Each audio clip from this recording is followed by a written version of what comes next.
पूर्व विधायक निशांक जैन ने प्रेस वार्ता कर कहा, मुख्यमंत्री शिवराज सिंह हैं घोषणावीर। आगामी विधानसभा चुनाव की तैयारियों को लेकर कांग्रेस और भाजपा दोनों ही पार्टियां तैयारियों में जुट गई हैं।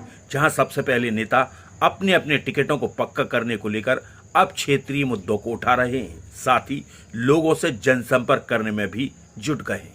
आपको बता दें, बीते दिनों मुख्यमंत्री शिवराज सिंह चौहान का गंजबासौदा दौरा हुआ था, जहां उन्होंने कमलनाथ सरकार को धोखेबाज सरकार बताया था, जिसको लेकर पूर्व विधायक निशांक जैन ने रविवार को एक प्रेस वार्ता बुलाई, जिसमें उन्होंने शिवराज सिंह के कमलनाथ सरकार के धोखेबाज सरकार वाले बयान पर पलटवार किया है।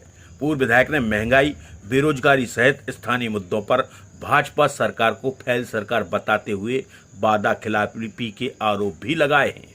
निशांक जैन ने कहा कि स्मार्ट सिटी योजना में भ्रष्टाचार किया गया। प्रयागराज एक्सप्रेस की मांग लंबे समय से नागरिक कर रहे हैं, उसके बारे में भी अभी तक निर्णय नहीं लिया गया।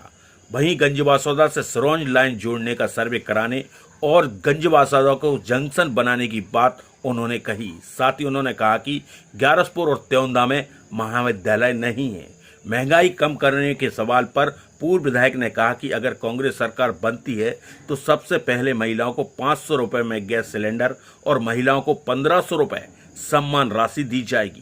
कांग्रेस ने पिछले चुनावों में गंजबासौदा को जिला बनाने के मुद्दे पर निशांक जैन ने कहा कि 2018 में जनता ने मुझे आशीर्वाद नहीं दिया, इसीलिए इस मुद्दे को हम नहीं उठा पाए। लेकिन अगर भविष्य में पार्टी और क्षेत्र की जनता अगर आशीर्वाद देती है तो हम गंभीरता पूर्वक काम करेंगे और गंजबासौदा को जिला बनाएंगे।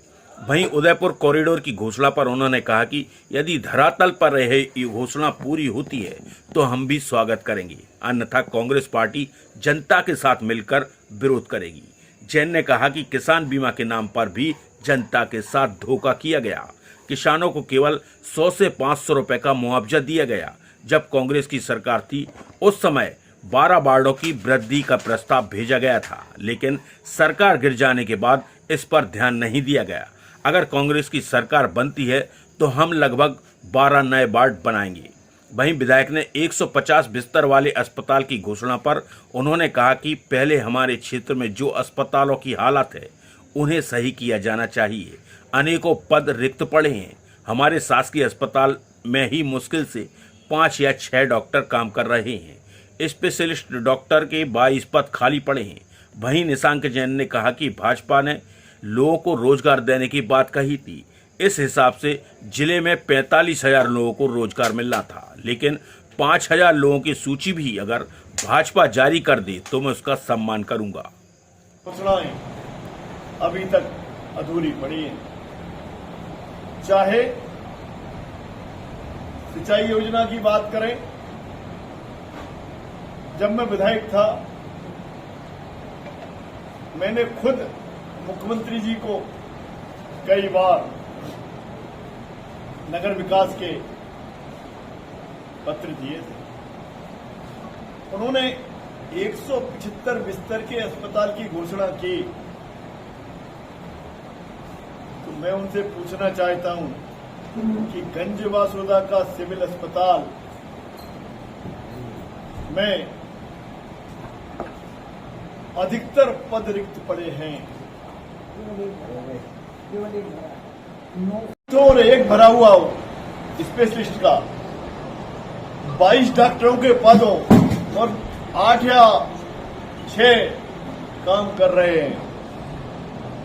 वो समझ में आता है कि माननीय मुख्यमंत्री जी आपकी कथनी और करनी में कितना अंतर है। बताइए, आपके सांसद जी बताइए, आपके विधायक जी बताइए, और आप तो जो आपने किया है आपके पास स्वीकृति पत्र होंगे ना, आप उनको जारी करिए। हमें लगेगा कि आपने कुछ काम किया है तो भले मैं विपक्ष में हूं, इसके बाद भी यदि उन्होंने कोई जनहित का काम किया होगा तो हम उनका सम्मान करेंगे, क्योंकि नगर का विकास, क्षेत्र का विकास दलगत राजनीति से ऊपर उठकर होना चाहिए, जो इस क्षेत्र में नहीं हुआ। अब हम बात करें रोजगार की।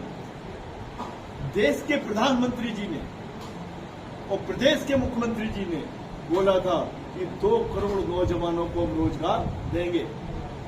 मध्य प्रदेश के हिस्से में और विदिशा जिले के हिस्से में अभी तक 9 साल में 45,000 नौजवानों को रोजगार मिलना चाहिए था उनकी घोषणा के हिसाब से। महाकाल के मंदिर से जुड़ी है।